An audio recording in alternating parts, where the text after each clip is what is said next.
Okay, we will now erase a single remote off the system. To do that, we enter programming mode, press and hold A and B. Okay, we've now entered programming mode. Press up 5 times.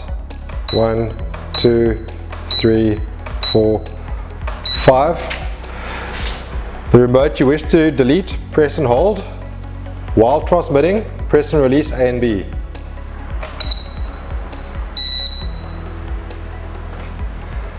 Okay, press and hold A and B to exit. Okay, we've now deleted this remote.